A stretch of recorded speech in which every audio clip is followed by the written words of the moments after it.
Éric Orsena, je vais vous proposer de vous installer au centre de la scène pour cette première table ronde, les énergies renouvelables au service d'un projet de société. C'est ce que je vous ai proposé ce matin, une première grande table ronde sur les enjeux de société. Les énergies renouvelables peuvent-elles participer à la construction d'un nouveau grand projet commun pour l'Europe, comme on vient de nous proposer ce matin ? Que dit la science sur l'urgence climatique évoquée ce matin? Que dit l'économie sur la perspective d'une taxe carbone? Que dit l'industrie sur l'intérêt et la rentabilité des ENR? Beaucoup de questions, parmi d'autres, qu'Éric Orsena, complice animateur immortel, va poser aux participants de cette première table ronde. J'appelle donc Philippe Boisseau, directeur général branche marketing et services et directeur énergie renouvelable de Total. Il est également membre du conseil exécutif de Total. Michel Jarraud, secrétaire général de l'Organisation météorologique mondiale, une branche de l'ONU. Jean Jouzel, cité ce matin, climatologue, membre du GIEC. Christian Depertuis, professeur à Paris-Dauphine à la chaire économie du climat, et Virginie Schwarz, directrice générale déléguée de l'ADEME, l'Agence de l'environnement et de la maîtrise de l'énergie. Cette table ronde donc sera animée par Éric Orsena. Il y aura au cours de la table ronde une intervention de Pascal Canfin, ministre délégué auprès du ministre des Affaires étrangères, chargé du développement. Et je vous retrouverai juste après pour la table ronde consacrée aux impacts économiques.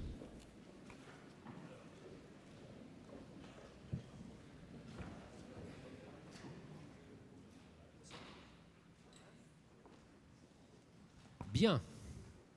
Alors, donc on nous a déjà rabioté 20 minutes.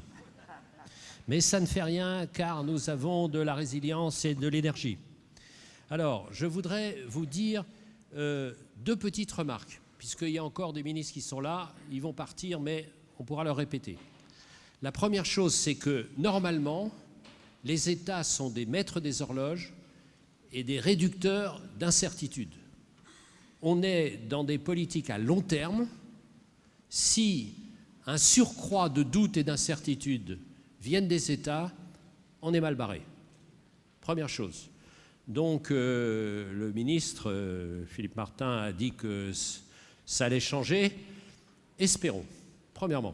Deuxième chose, qui me frappe énormément, et Laurent Fabius en a parlé. Nous savons que quelque chose est déréglé. Nous le savons. Mais il y a un étrange mécanisme psychologique. Nous ne croyons pas encore à ce que nous savons. C'est quand même très frappant. Voilà. Alors, j'ai une table ronde magnifique. L'année dernière, c'était bien. L'année d'avant, c'était bien, mais à chaque fois, ça progresse. Et donc, je suis ravi parce qu'on va croiser les regards et je vais poser 3 questions, au fond, même 4 questions. Que dit la science? Que dit l'économie? Que dit l'industrie? Et surtout, que dit l'ADEME?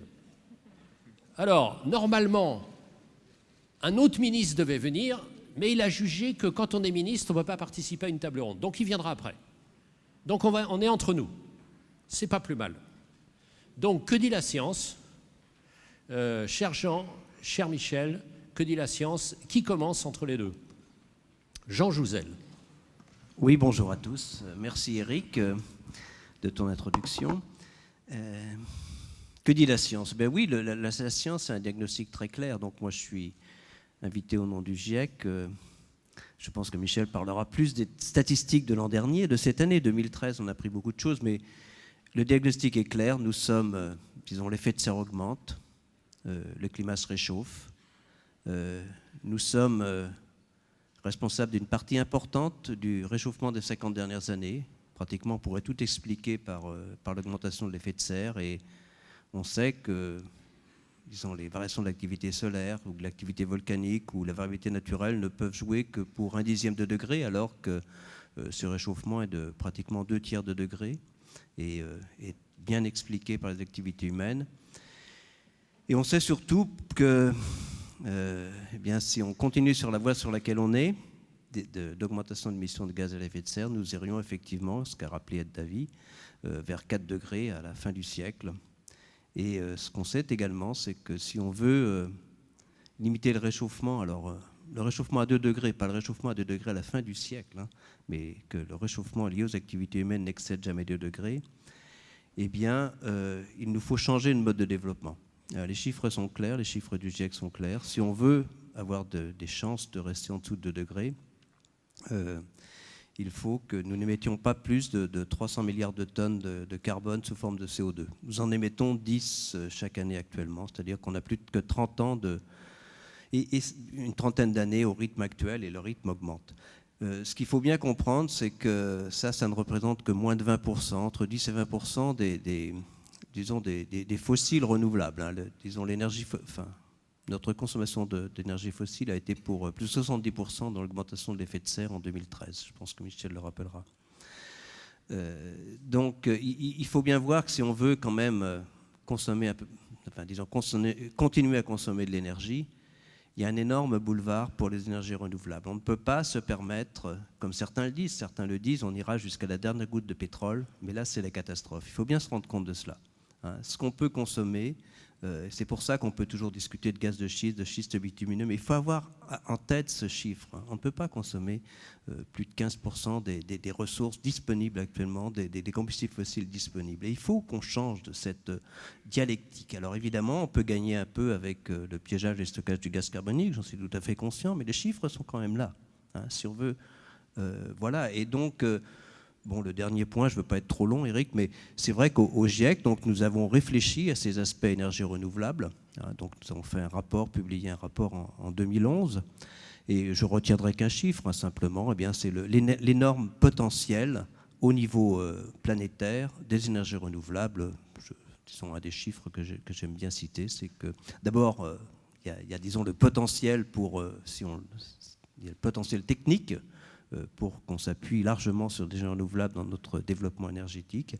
Et en tout cas, disons à horizon 2050, si on en prend les moyens, eh bien, on a certainement la possibilité d'avoir la moitié de notre énergie, je parle de la chaleur et de l'électricité, qui pourrait être basée sur des énergies renouvelables. C'est ça les chiffres, c'est ça bien les chiffres qu'il faut avoir. Il faut qu'on change, il faut qu'on quitte cette addiction aux énergies fossiles. C'est très clair pour moi. Si on veut, on ne peut pas se masquer la réalité. Si on veut rester en dessous de 2 degrés, il ne faut pas qu'on continue sur la route sur laquelle nous sommes actuellement. Merci Jean Jouzel. Ce qui est très frappant quand on va vous passer la parole, on passe de Jean Jouzel à Michel Jarraud, c'est qu'a priori, il y a une énorme différence que les gens ne comprennent pas entre le climat et la météo. Le climat, normalement, c'est le long terme et la météo, c'est le court terme. Et maintenant, ce qui se passe, c'est que la météo est aussi dans le long terme. C'est-à-dire la succession des événements de court terme montre qu'il y a des tendances à long terme. Donc, cher Michel Jarraud, c'est à vous la parole. Merci Eric. Oui, la science est là, non pas pour décider à la place des décideurs, des ministres, des gouvernements, mais la science est là pour informer la prise de décision. Et le processus qui a eu lieu sous l'égide du GIEC de tous les 6 ans, tous les 7 ans, de faire le point sur l'état des connaissances scientifiques, c'est quelque chose qui en fait n'a pas d'équivalent dans l'histoire scientifique. C'est quelque chose où les scientifiques de tous les pays ont contribué avec un processus de critique scientifique qui, là aussi, n'a pas de précédent. Et le message à chaque rapport est un message qui est plus fort, qui va plus loin et qui est plus précis. Et malgré cela, Eric, ce que vous disiez au début, il y a un fossé entre cette information, ce savoir, et puis les décisions qui sont prises, ou plutôt qui ne sont pas prises à la suite de ça. Ce fossé vient à plusieurs causes, et je crois que c'est important pour ce colloque, y compris pour la place et la manière dont les énergies renouvelables vont être introduites. Pendant longtemps, on a pensé l'avenir en fonction du passé, ce qui est important, et je sais que c'est quelque chose qui est très important, mais prenons l'exemple dans beaucoup de domaines d'énergie où on fait des investissements à échéance de 50 ans, voire 100 ans. Souvent, les informations disponibles étaient dans le passé de baser ça sur les statistiques, sur les 50, les 100 dernières années. Malheureusement, le climat n'est plus stationnaire. Le passé n'est plus un indicateur suffisant pour le futur. Quand on construit un barrage, ce qui est important, ce n'est pas de savoir quel était le régime des précipitations il y a 50 ans, mais de savoir en fonction de l'évolution du climat, quelles seront les pluies, quels seront les besoins dans les 20 ans, 50 ans, voire dans le siècle qui vient. Quand actuellement on nous dit, oui, le GIEC regarde l'échéance de 100 ans, c'est loin tout ça. Moi, je dis, les enfants qui naissent aujourd'hui, la plupart verront la fin du XXIe siècle. Donc, ce n'est pas un avenir qui est aussi lointain. Et quand vous mentionnez la différence entre la météo et le climat, il y a tout un continuum entre le court terme et le long terme. On ne peut pas dire qu'il y a une limite absolue à tel moment. Non, je crois que toutes les échelles de temps sont importantes. Et je vais revenir sur la question spécifique que vous avez posée. Et Laurent Fabius l'a bien dit aussi, on ne parle pas simplement de réchauffement climatique. Quand on parle de changement, il a employé le terme bouleversement climatique, on parle de toutes sortes d'autres choses. On parle de l'impact sur les précipitations. On a vu comment la côte atlantique, la Grande-Bretagne ont été affectées par des tempêtes. Encore une arrive aujourd'hui. Les inondations, les sécheresses dans d'autres parties de la planète. L'Australie qui a été affectée par, l'année dernière, ça a été l'année la plus chaude jamais enregistrée en Australie. On atteint une température de 49,7 degrés sur la côte sud de l'Australie. On voit une augmentation de ces phénomènes extrêmes. À chaque fois, la question est, est-ce qu'ils sont dus au changement climatique? Notre réponse scientifique est, attention, c'est difficile d'attribuer un phénomène individuel à une cause précise, mais ce qu'on sait, c'est que ce qu'on voit est entièrement compatible avec ce qu'on attend. Malheureusement, j'aurais tendance à dire. Donc, tous les phénomènes extrêmes qu'on voit ont tendance à confirmer l'impact du réchauffement climatique. Et cet impact qui sera multiforme. Et l'énergie joue un rôle important. Jean Jouzel l'a rappelé, si nous ne prenons pas des actions rapidement, et la conférence de Paris sera absolument décisive. On peut oublier l'objectif de 2 degrés. Mais l'objectif de 2 degrés, en soi, ce n'est pas simplement la température. Ce sera effectivement, on pourra oublier l'objectif de limiter l'élévation du niveau de la mer, de limiter la fréquence des catastrophes naturelles. Donc je crois qu'il faut absolument arriver à réfléchir à plus long terme et pas simplement prendre les décisions dans une perspective de court terme. Je parle trop. Non, pas du tout. Il y a une autre question que je voudrais vous poser, puisque vous êtes à la tête d'une organisation mondiale. Quelle est la prise de conscience au niveau planétaire? Est-ce qu'il y a des gens qui continuent à ne pas y croire? Comment est-ce que vous sentez? Est-ce qu'il y a une progression de la prise de conscience? Comment vous voyez ça de l'endroit où vous êtes? Oui, il y a une progression de la prise de conscience. Les sceptiques, on les appelle en anglais des deniers, enfin, les gens qui ne croient pas au changement climatique sont de moins en moins nombreux. C'est d'ailleurs intéressant, le mot que vous avez employé, c'est les gens qui croient ou ne croient pas. C'est un terme qui n'est pas scientifique. Il ne s'agit pas d'une question de foi.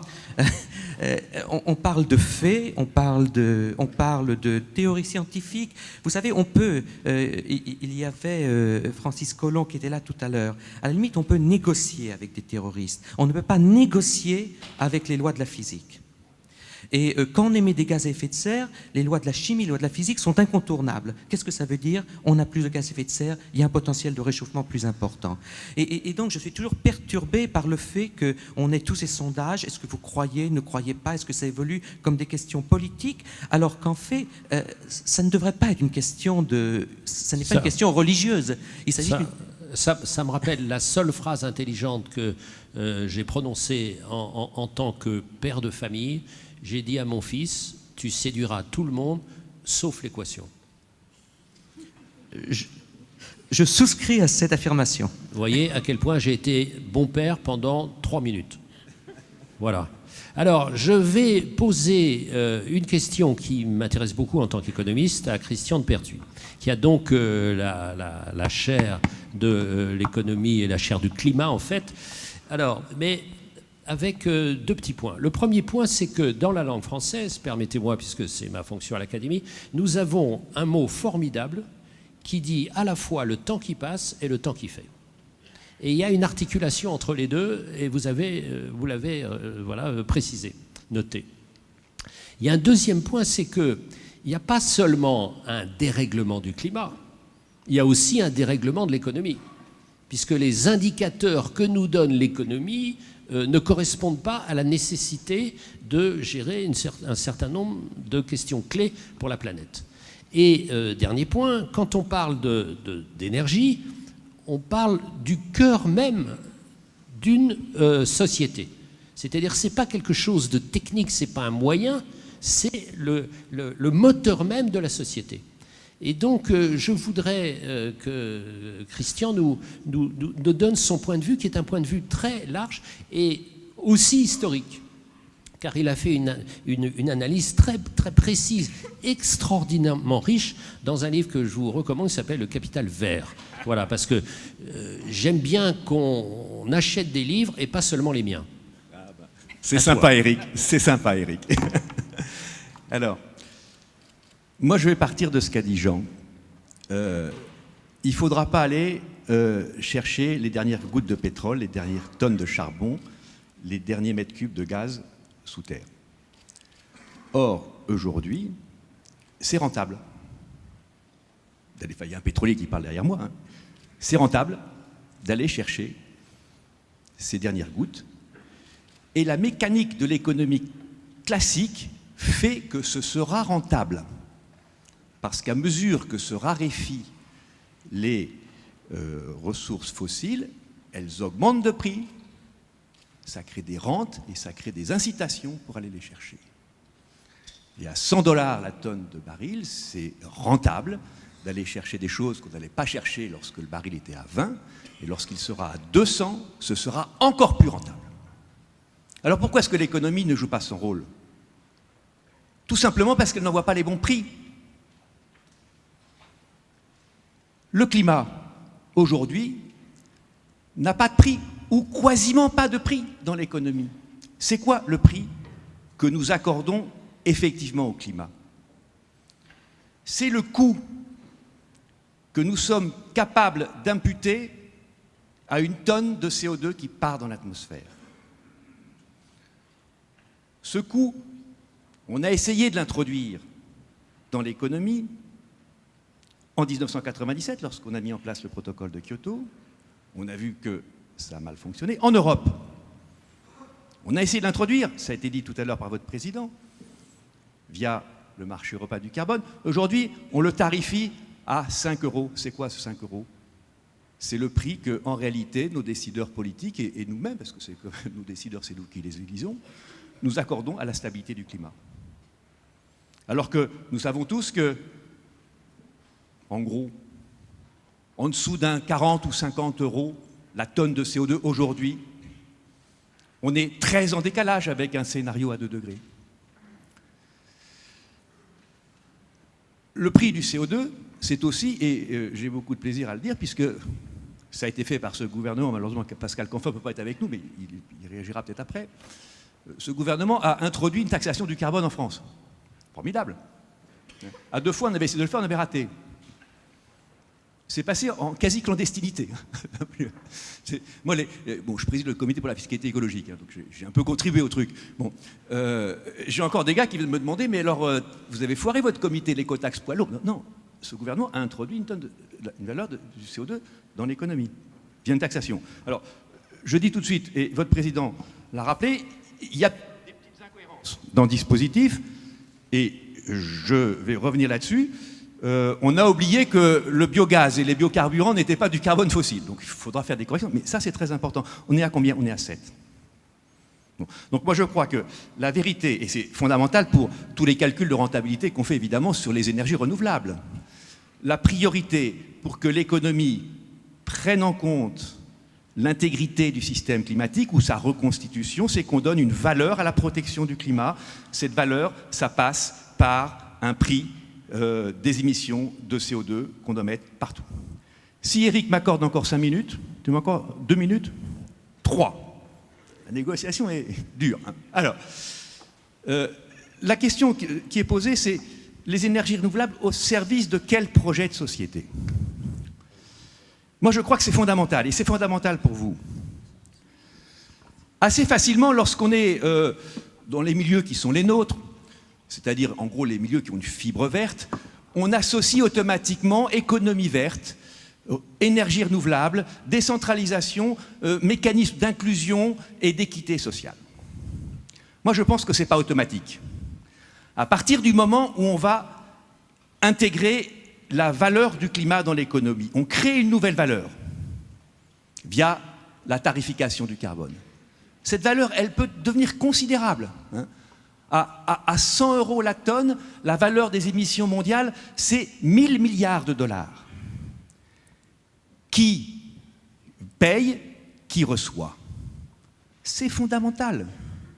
Suivant la façon dont nos sociétés traitent l'introduction de cette valeur dans l'économie, on peut créer un abominable capitalisme vert, où ce seront les salariés et les pays pauvres qui devront s'adapter à cette nouvelle valeur.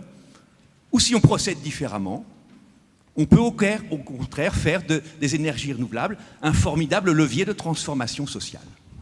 Et moi, je pense que c'est ça qu'il faut faire de l'économie verte un levier de transformation sociale, de transformation du développement, notamment l'exemple qu'on a eu de la remise du trophée est poignant, mais ce n'est pas automatique.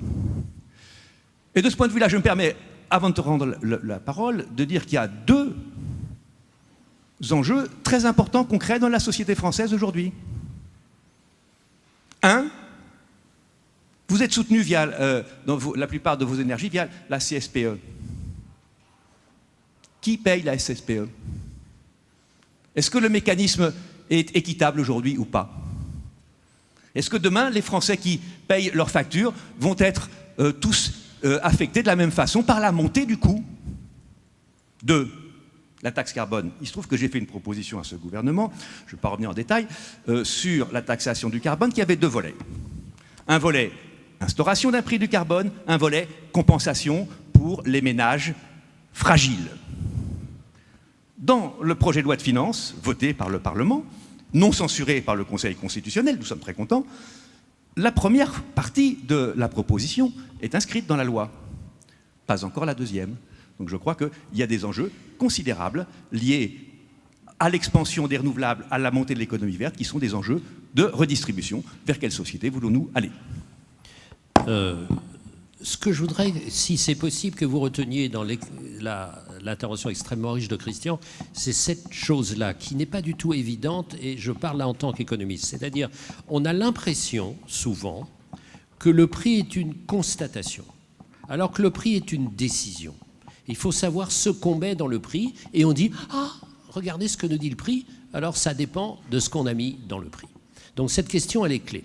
Alors maintenant, je vais passer la parole à Philippe Boisseau. Alors, il a au moins 3 intérêts d'être ici, en dehors de sa grande intelligence. D'abord, il est directeur général chargé du marketing, d'autres choses aussi. Ensuite, c'est le patron des énergies renouvelables de Total, et il est membre du COMEX de Total. Donc, il a les manettes. Donc, on attend énormément avec impatience, confiance, mais encore plus d'impatience, ce qu'il va nous dire. Merci, Eric. Merci, Eric. Tu me mets la barre haut. Moi, j'ai bien aimé ce titre « Au service d'un projet de société ». Et dans cette phrase, nous, notre responsabilité, c'est d'être au service.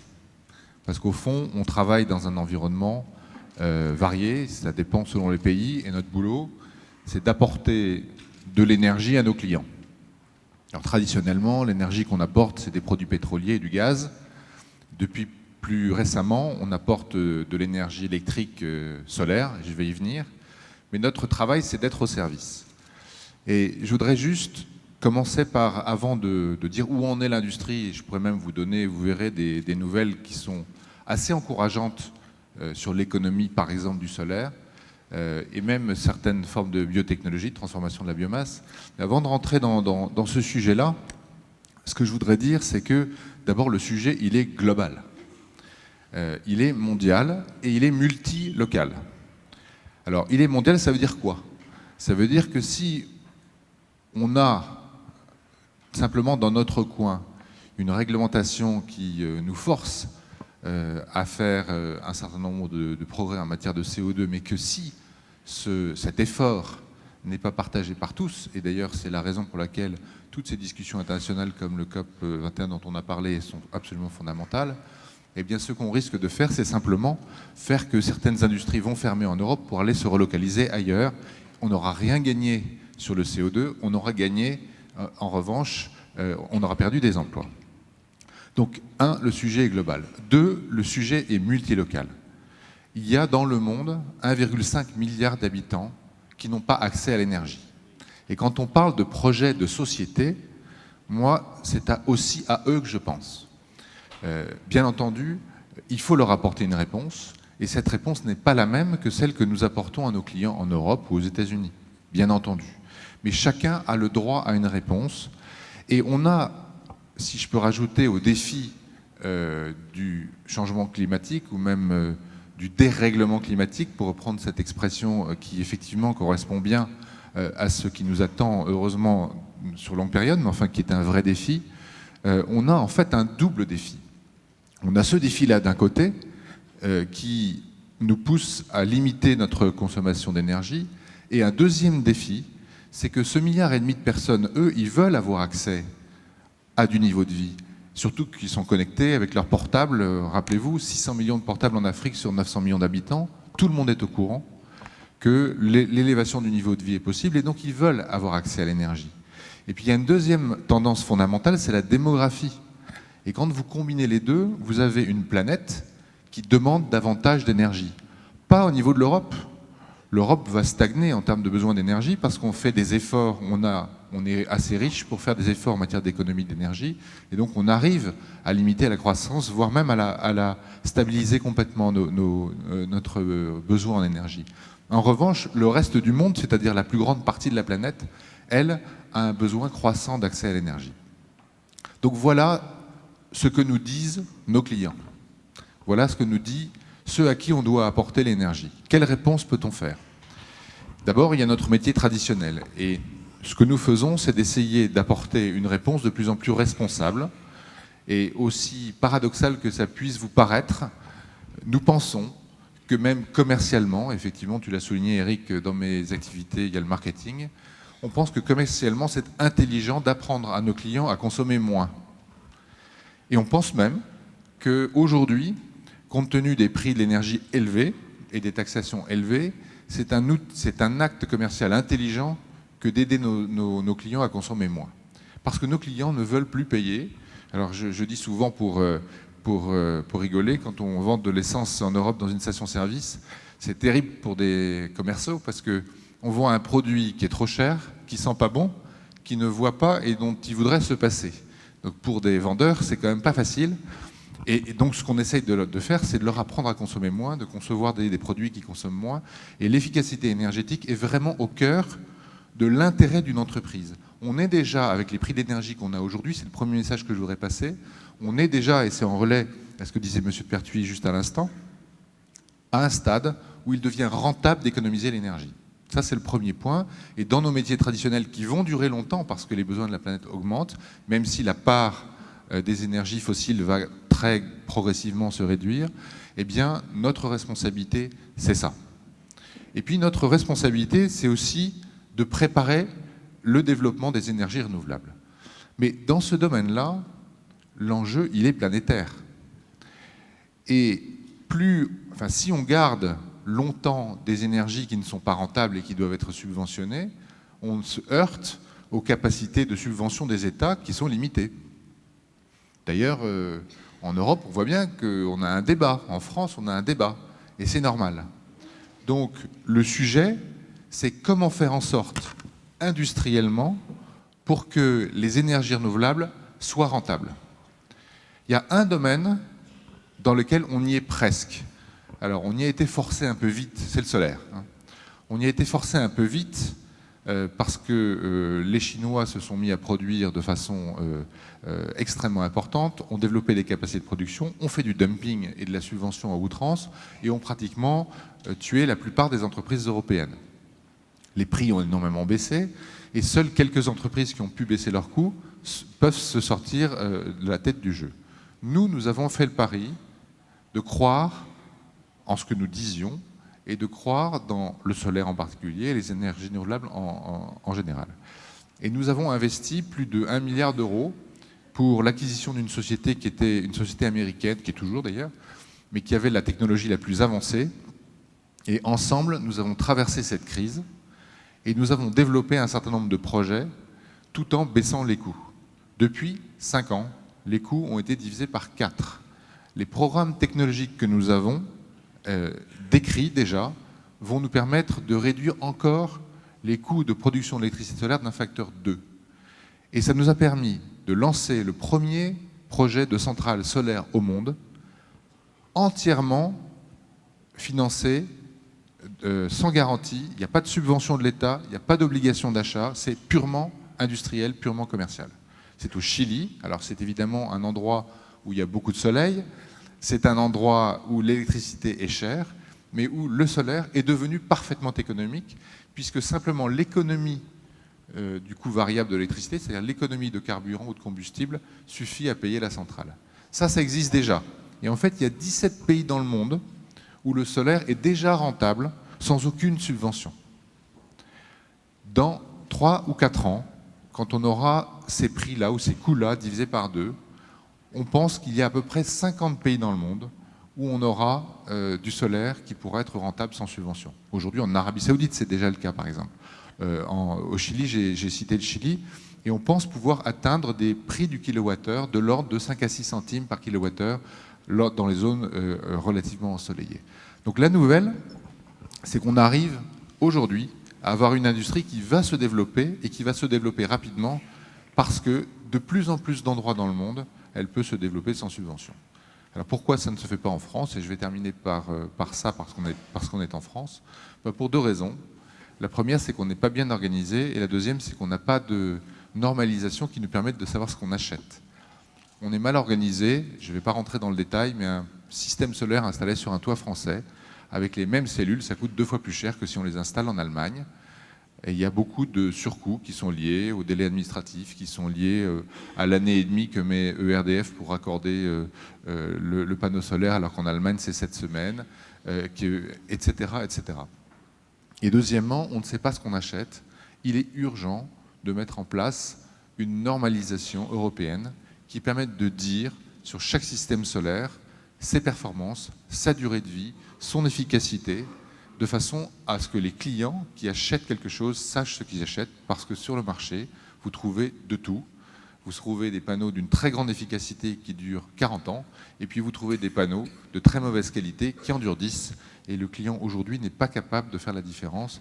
Et donc il y a un véritable cadre à la fois de visibilité et de clarté qui est nécessaire pour que ces énergies puissent se développer. Mais nous pensons, en tout cas dans ce domaine-là, que nous sommes quasiment déjà au stade où nous avons la compétitivité industrielle. Merci de cette bonne nouvelle. Donc on peut noter 2 choses. La première, c'est que le choc de simplification, c'est bon pour l'énergie, à tous les points de vue. Et on revient sur les questions du prix et la question de la valeur, qui montre bien que c'est une sorte de vrai changement de mentalité économique. C'est-à-dire comment donner de la valeur, et mesurable, facturable, à une économie de consommation. Et j'ai vu ça dans le domaine de l'eau, où c'était très passionnant. C'est-à-dire, au lieu de facturer et de pousser à la consommation d'une ressource rare, comment rémunérer une entreprise qui pousse à moins consommer. Donc de faire l'inverse. Alors je voudrais passer la parole maintenant à Virginie, qui est donc la directrice déléguée ou directeur délégué, je ne sais pas comment elle veut qu'on dise, directrice, à l'ADEME, ou directrice, enfin voilà, parce que bien. voilà, très bien. Et pourquoi? Parce qu'on est au cœur d'un changement de société, ce qu'on a dit avec Christian. C'est-à-dire que ce n'est pas quelque chose de technique. Quand je rencontre des maires, ce qui m'arrive souvent parce que je suis passionné par les villes, la plupart me parlent d'autonomie, voire d'indépendance en termes d'énergie. Pas forcément en termes d'électricité, mais en termes de réseau, de chaud, de froid. Donc ça veut dire un changement complet. C'est plus le modèle centralisé français, Marcel Paul, 1945, c'est complètement différent. Ce qui est intéressant, ça veut dire que la révolution du renouvelable, c'est d'une certaine manière aussi la révolution du multilocal dont tu parlais. C'est les 2 en même temps. Et donc ça me passionne. Donc à vous, vous avez 5 minutes. Après, je donnerai 1 minute à chacun et on donne le micro au ministre. Alors, la vision de l'ADEME de tout ça, c'est que c'est non seulement indispensable, ça a bien été rappelé, mais que c'est aussi possible. C'est possible techniquement, mais c'est possible économiquement et c'est possible socialement. Et pour aller jusqu'au bout de la démonstration, on a fait un exercice sur la France l'année dernière qui a été de faire un scénario facteur 4, division par 4 des émissions de gaz à effet de serre à l'horizon 2050, disant mais à quoi ça va ressembler, qu'est-ce que ça implique, et pour montrer que c'est possible sans innovation technologique majeure dont on ne serait pas sûr aujourd'hui. Il n'y a pas de CCS, il n'y a pas... voilà. C'est possible sans révolution sociale absolue. Alors, techniquement, il n'y a pas beaucoup de surprises. On divise par 2 la consommation d'énergie. Depuis, le président de la République a d'ailleurs annoncé cet objectif à la conférence environnementale. On assure les besoins qui restent par plus de 55% d'énergie renouvelable, toutes les sources d'énergie renouvelable dans tous les usages. Voilà, mais ça, c'est les chiffres techniques. Derrière, il y a peut-être 4 caractéristiques sur lesquelles je voudrais revenir vite. La première, c'est vraiment important, c'est que dans ce scénario, c'est un scénario où le confort, la qualité de vie sont maintenus. Ce n'est pas un scénario de contrainte, ce n'est pas un scénario de régression, et on y arrive quand même. La deuxième, c'est un scénario de croissance. On a fait une modélisation macroéconomique sérieuse avec des vrais économistes de tout ça, et on montre que ça fait de l'ordre de 800 000 emplois en plus par rapport à un scénario de référence classique. Alors des emplois, en plus, c'est bien quantitativement, mais en plus, ça permet peut-être aussi de revaloriser certains métiers, cette transition énergétique. On voit aujourd'hui, il y a une certaine désaffection pour des métiers qui sont des métiers du BTP, on va dire au sens très large, des métiers d'exploitation, des métiers manuels. Ben voilà, c'est peut-être une manière aussi de donner un petit supplément d'âme. Et on voit que les jeunes aujourd'hui sont très sensibles à ce côté-là pour venir travailler dans l'efficacité énergétique, dans les énergies renouvelables. C'est des emplois, mais c'est aussi du PIB. C'est en gros, à 2050, il ne faut quand même pas trop penser qu'on a des chiffres à la virgule près, mais c'est en gros 3 points de PIB en plus, notamment liés au fait qu'on importe moins de produits fossiles. Importer moins de produits fossiles, ça veut aussi dire qu'on est plus résistant à long terme face aux chocs sur les prix pétroliers. Troisième caractéristique, c'est dans notre scénario, dans notre vision, c'est une société plus équitable. Alors, je partage complètement ce qu'a dit Christian, ça ne va pas de soi, ça ne viendra pas tout seul. Mais on pense que c'est possible. Alors, sur la France, parce qu'on a 4 à 5 millions de ménages en situation de précarité énergétique et qu'au-delà de l'aide sociale immédiate qui est indispensable, la meilleure manière de les aider, c'est en les aidant à réduire leurs besoins de manière durable, mais aussi pour les ménages modestes qui ont besoin de se sécuriser par rapport à des augmentations de prix, qui ont besoin d'avoir accès à des ressources énergétiques à des prix stables. Et on voit aujourd'hui, par exemple, que sur les 7,5 millions de ménages qui utilisent du bois en France pour se chauffer, il y en a plus de 45% qui sont des CSP- ou intermédiaires, comme disent les spécialistes. Donc en tout cas, on est loin de l'image du bobo à fort revenu qui ferait des énergies renouvelables pour se faire plaisir, mais on est bien dans un sujet de société. Ça, c'est vrai aussi à l'international. Le sujet de l'accès à l'énergie vient d'être évoqué. On voit que certaines solutions renouvelables peuvent être plus adaptées à des demandes rurales, peuvent nécessiter des besoins en capital moins concentrés, et puis peuvent s'appuyer sur des compétences locales pour assurer la maintenance et donc la pérennité. Donc ça, c'est indispensable. Et là, le partenariat, on voit qu'il y a des agences d'électrification rurale, notamment africaines, qui ont des résultats. En Afrique de l'Ouest, en 10 ans à peu près, ils sont passés de 20% à 45% d'accès à l'énergie. Quatrième caractéristique, effectivement une société du coup où l'énergie est plus décentralisée, mais aussi plus diversifiée et je dirais plus horizontale. On sort d'un schéma où on part des centrales de production pour aller vers le consommateur, pour aller vers des choses beaucoup plus variées. On va effacer la consommation, on va l'adapter à la production, au lieu que ce soit toujours dans l'autre sens. On va peut-être stocker, on va utiliser des formes d'énergie très renouvelables, on va peut-être hybrider les réseaux d'électricité et les réseaux de gaz.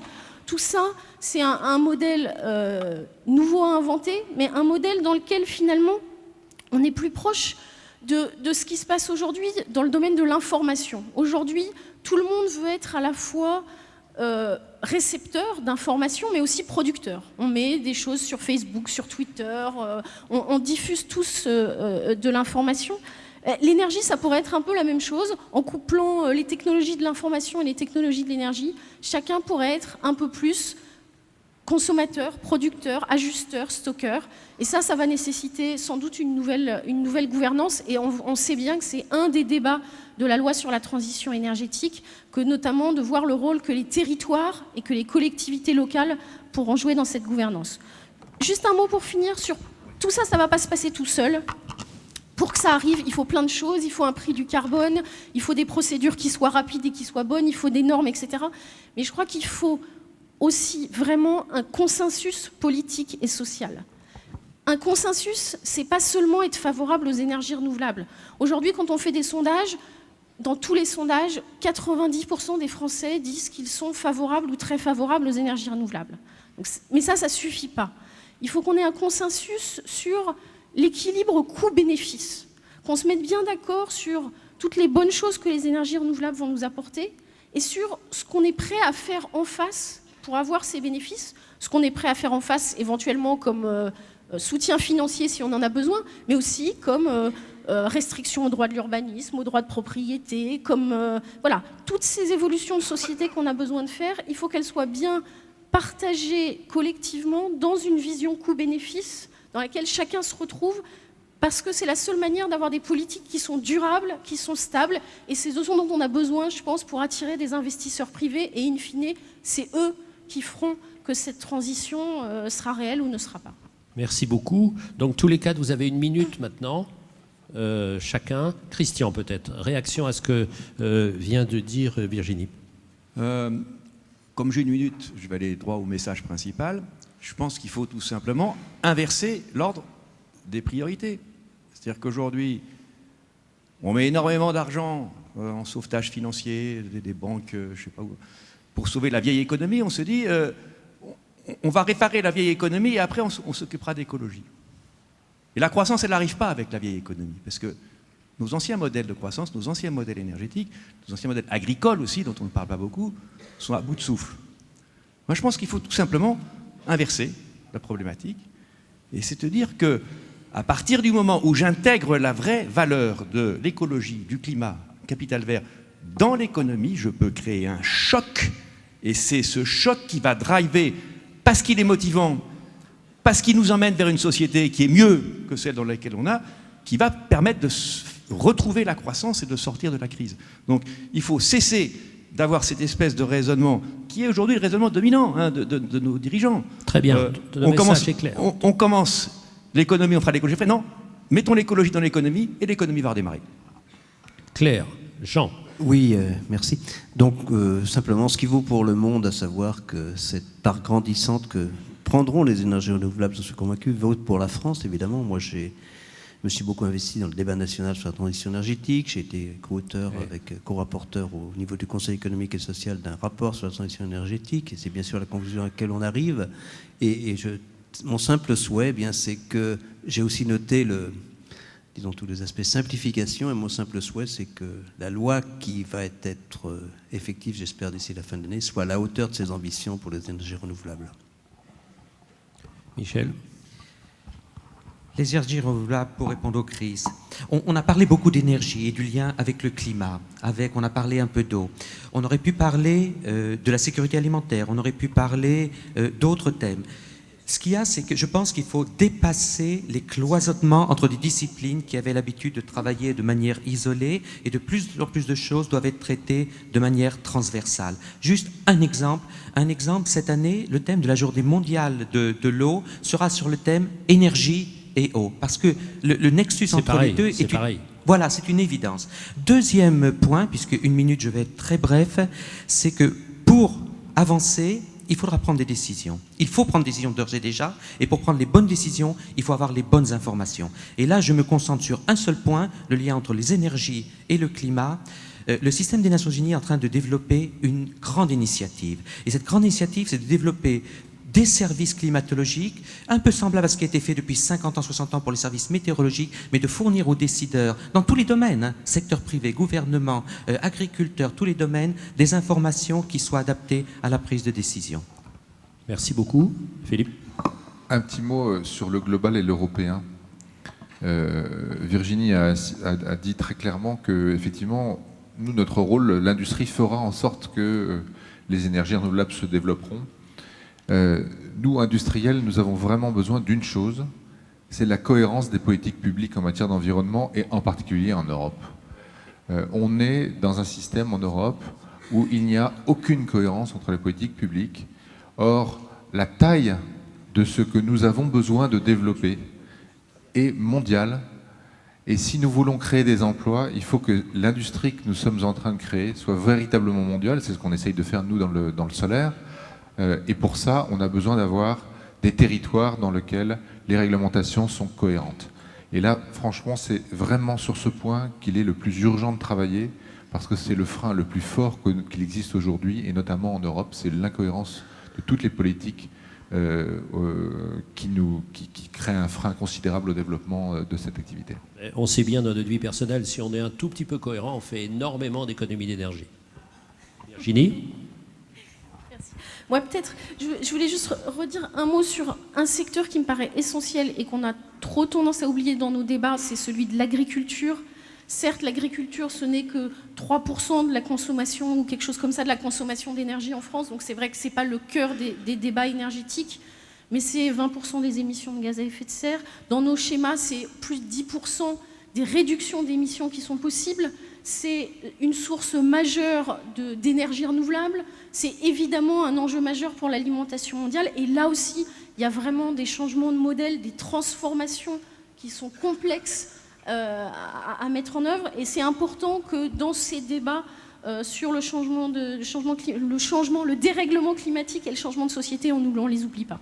Merci à tous. Donc on va vous rendre la parole maintenant. Je voudrais juste vous dire que nous sommes candidats à l'année prochaine pour le prix de l'efficience énergétique, parce qu'en 40 minutes, on vous a donné le maximum d'informations et de messages. Merci, à l'année prochaine.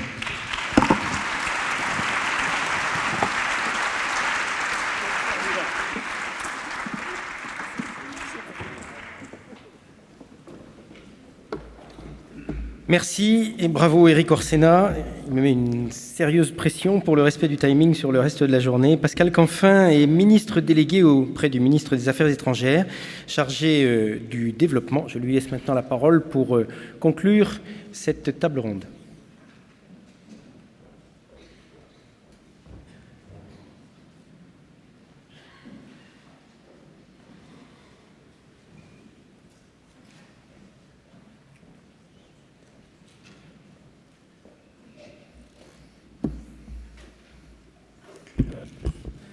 Cher Président Jean-Louis Bal, chers amis, je suis le 3e ministre français à m'exprimer devant vous ce matin après Philippe Martin et Laurent Fabius. Ce n'est donc pas d'une grande originalité, mais je tenais absolument à venir devant vous à plusieurs titres. Le premier, c'est bien évidemment en tant que ministre du Développement. Notre politique du développement, c'est une politique qui est en pleine rénovation et qui vous concerne directement. Vous le savez, et cela vient d'être dit, le marché des énergies renouvelables, c'est un marché mondial. Et nous avons décidé, l'année dernière, avec l'Agence française de développement, de donner la priorité dans nos investissements énergétiques au Sud aux énergies renouvelables. Dans les 2 milliards d'euros que l'Agence française de développement va investir chaque année dans les 3 ans qui viennent, la priorité sera donnée aux énergies renouvelables. Puis la deuxième priorité est accordée à l'efficacité énergétique et la troisième priorité au gaz. Et nous avons décidé, cela a été annoncé par le Président de la République en mars dernier, nous avons décidé de ne plus financer sur fonds publics de l'AFD des centrales au charbon qui ne respecteraient pas les standards avec la technologie CCS. Et donc vous voyez que nous sommes en train, et nous avons pris des engagements politiques très forts dans notre politique de développement, de façon à ce que nous soyons un opérateur mondial de cette transition énergétique. Donc les financements sont là, et comme vous le savez, sur la plupart des projets au Sud en matière d'énergie renouvelable, il n'y a pas un seul financeur. Il s'agit donc de changer nous-mêmes ce que nous avons fait. Il s'agit aussi d'être engagé dans un plaidoyer auprès de la Banque mondiale, auprès de la Banque européenne d'investissement, auprès de la KfW, nos partenaires allemands et d'autres acteurs, pour faire en sorte que cette doctrine, petit à petit, s'universalise. Et ce phénomène, cette tendance est en cours. Je sais que beaucoup d'entre vous travaillent déjà de manière concrète, opérationnelle, sur des projets et des réalisations au Sud avec l'Agence française de développement. Je m'en félicite, mais je pense qu'on peut aller plus loin. C'est pour ça que je vous propose, et je propose au syndicat des énergies renouvelables, une réunion concrète à l'AFD sous ma responsabilité, sous ma présidence, de façon à ce que l'on regarde, sujet par sujet, problème par problème, obstacle par obstacle, la façon dont nous pouvons changer d'échelle, dépasser les problèmes que nous rencontrons pour s'assurer que sur l'ensemble de la valeur ajoutée d'un projet, sur l'ensemble de la chaîne de la valeur, nous puissions assurer le déploiement concret, effectif, au-delà des discours, dans les actes, des énergies renouvelables au Sud. Et donc je vous propose que tenir rapidement cette réunion, qui sera une réunion de travail, avec l'ensemble des parties, avec les industriels que vous êtes, de façon à ce que l'on voit concrètement ce dont vous avez besoin en matière de gap de financement, ce dont vous avez besoin en matière de garantie, de risque, couverture de risque, soit de risque politique, soit de risque financier, ce dont vous avez besoin en matière de réduction des délais de rentabilité de l'investissement. Je crois vraiment que c'est en travaillant de manière opérationnelle, concrète, que nous pourrons aller au-delà des engagements que nous avons déjà pris. Encore fallait-il les prendre pour les rendre opérationnels et les voir se réaliser.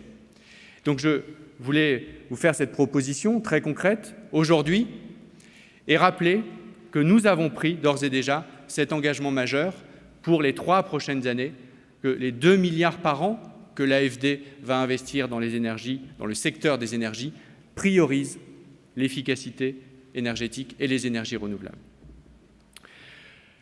Je voulais aussi intervenir devant vous en tant que ministre le plus engagé avec Philippe Martin et Laurent Fabius sur la préparation de la conférence sur le climat qui aura lieu, comme vous le savez tous, en décembre 2015 à Paris. C'est évidemment un enjeu majeur, Laurent Fabius l'a développé. C'est sans doute très clairement l'une des priorités diplomatiques du quinquennat de François Hollande. Ce qui veut dire que nous sommes prêts à mettre toute l'énergie qui sera nécessaire pour enfin réussir l'accord international dont le monde a besoin. Et cette énergie, elle ne peut pas se faire, elle ne peut pas se matérialiser, se concrétiser sans votre participation. Parce que, je crois que Laurent Fabius l'a évoqué également, nous voulons faire de cette conférence, nous voulons faire de cette négociation climatique un agenda des solutions. Non pas lister les fardeaux, lister les problèmes, lister les contraintes, lister les responsabilités, mais au contraire, se mettre d'accord sur des opportunités, se mettre d'accord sur des emplois, des opportunités d'investissement, des opportunités de croissance et des opportunités de développement. Parce qu'aujourd'hui, je pense que vous en êtes convaincus, on ne peut plus séparer d'un côté, lorsque l'on se regarde le monde, d'un côté l'agenda du développement, la lutte contre l'extrême pauvreté, et de l'autre l'agenda de la soutenabilité. Parce qu'on ne peut pas imaginer une planète aux ressources limitées qui accueillerait 9 à 10 milliards d'êtres humains qui fonctionneraient tous sur un modèle énergétique basé essentiellement sur les énergies fossiles, le charbon, le gaz et le pétrole. C'est impossible, quelle que soit sa couleur politique, quel que soit son parcours, c'est impossible physiquement de réaliser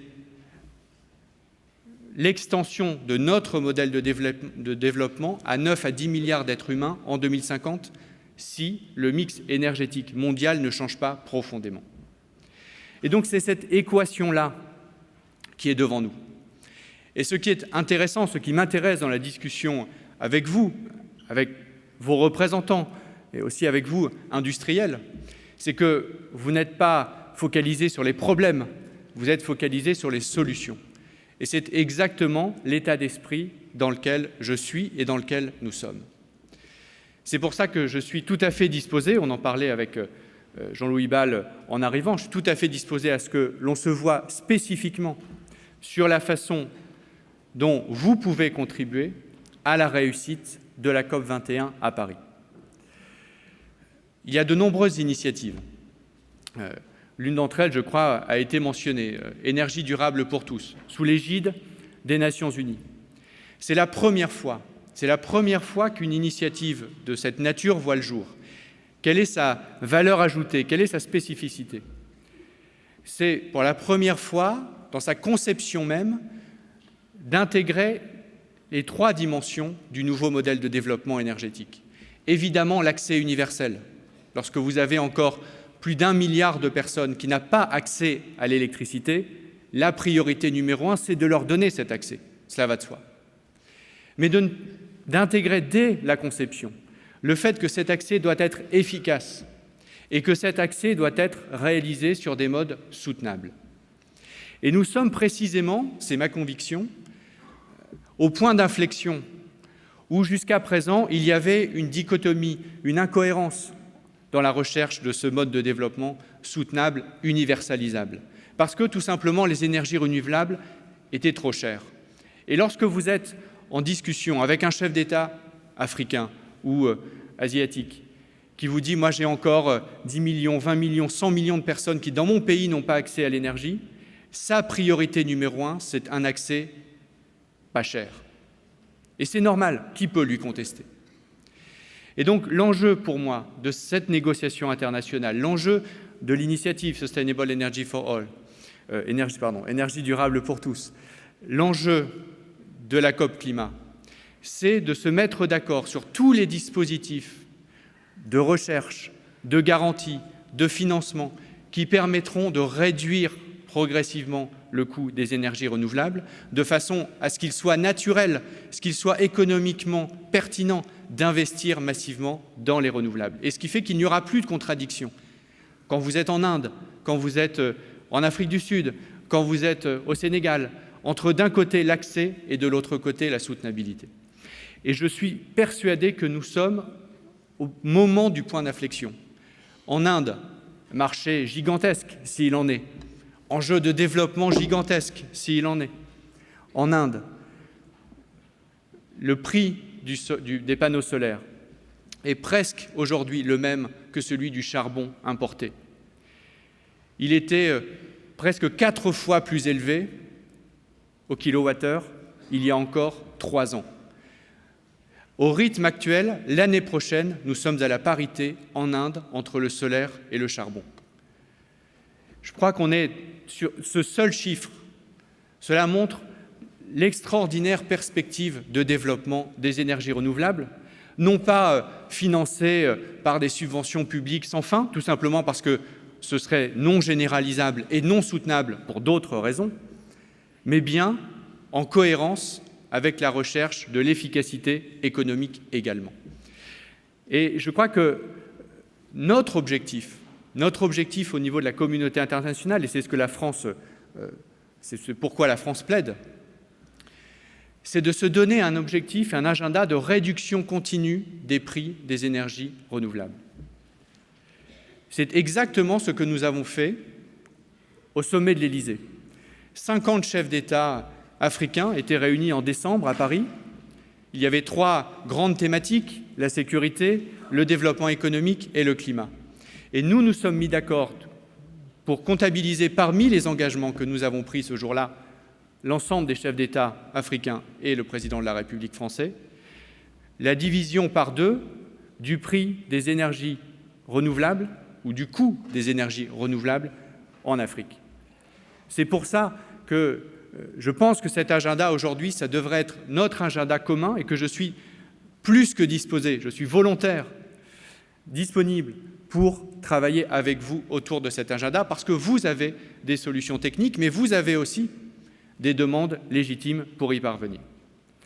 Et je crois que si nous étions capables de construire cet agenda, de le réaliser, nous aurions fait un très grand pas à la fois pour le succès de la COP21 à Paris, pour le succès de vos activités et pour le succès du développement des pays concernés.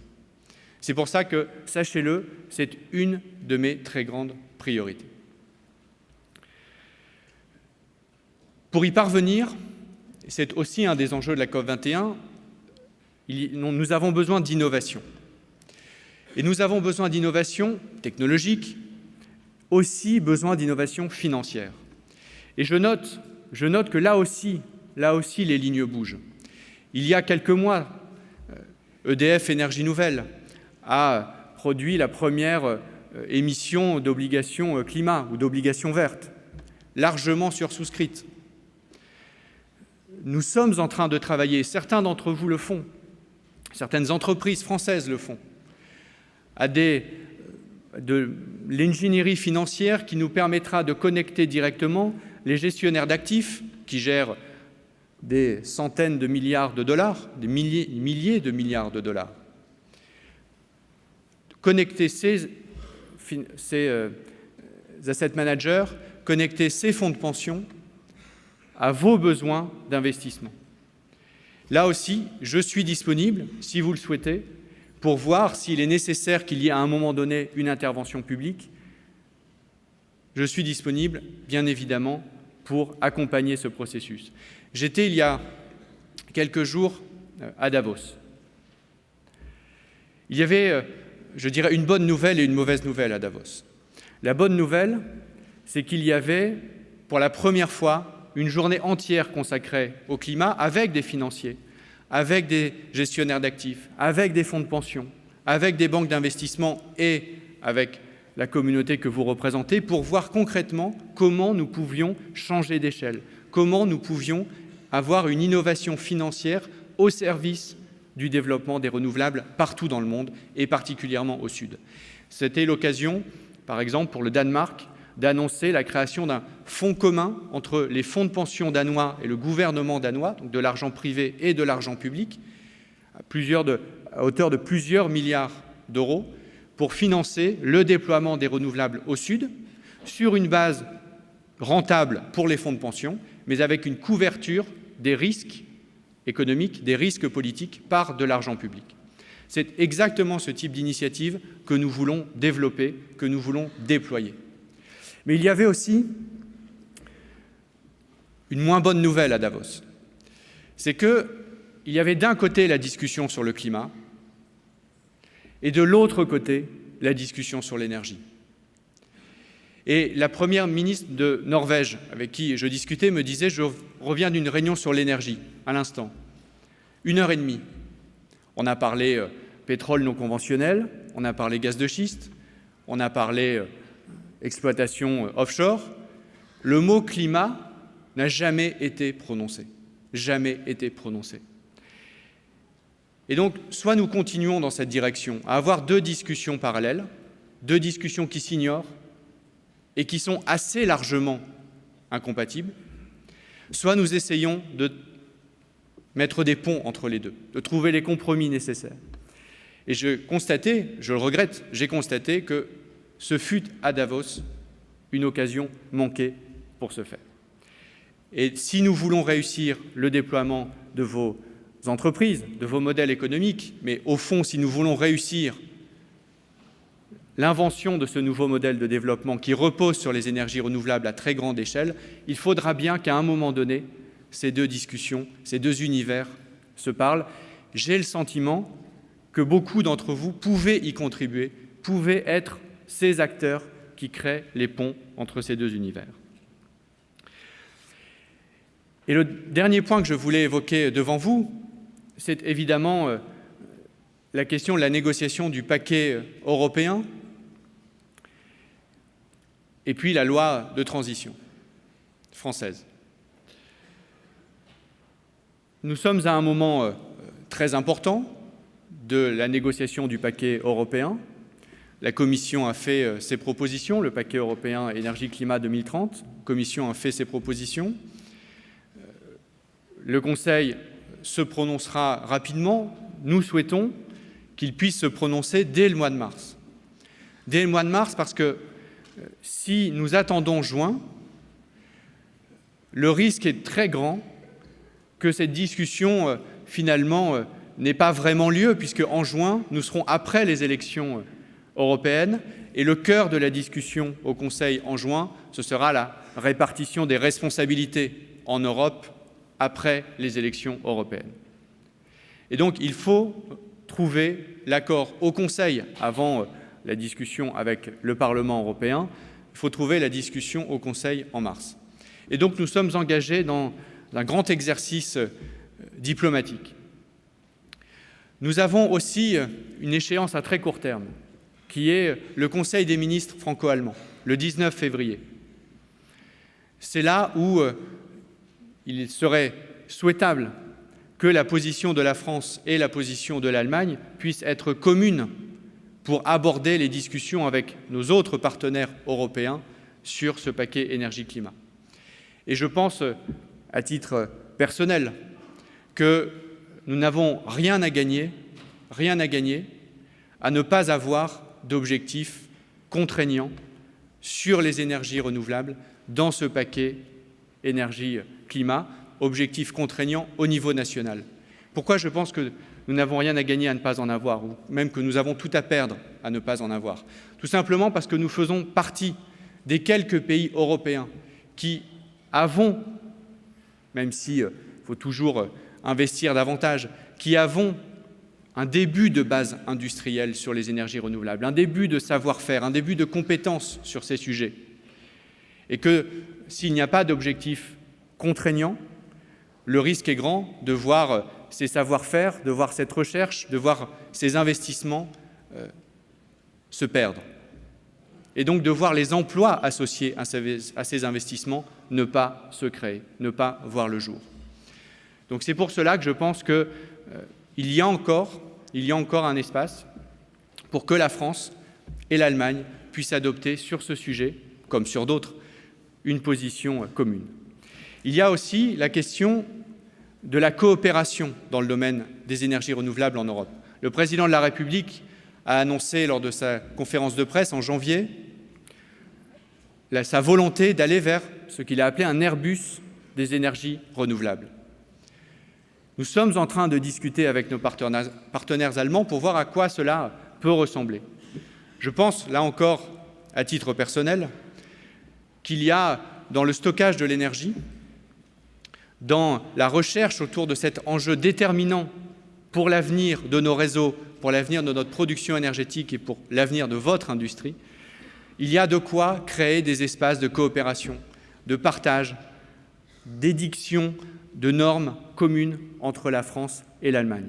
Je crois que cela pourrait être un premier débouché concret d'une volonté politique commune franco-allemande de déployer à grande échelle les énergies renouvelables. Il y aurait beaucoup d'autres choses que j'aurais voulu partager avec vous, mais le temps nous est compté. Je conclurai simplement en citant une phrase de Schumpeter. Tous les écologistes ne citent pas tous les jours Schumpeter, donc j'en profite. Il disait « Entreprendre, c'est changer l'ordre existant. Entreprendre, c'est changer l'ordre existant. C'est ce qui rejoint l'entrepreneuriat économique et l'entrepreneuriat politique. Et je pense que vous êtes, à ce titre, des personnes qui changent l'ordre existant. Merci.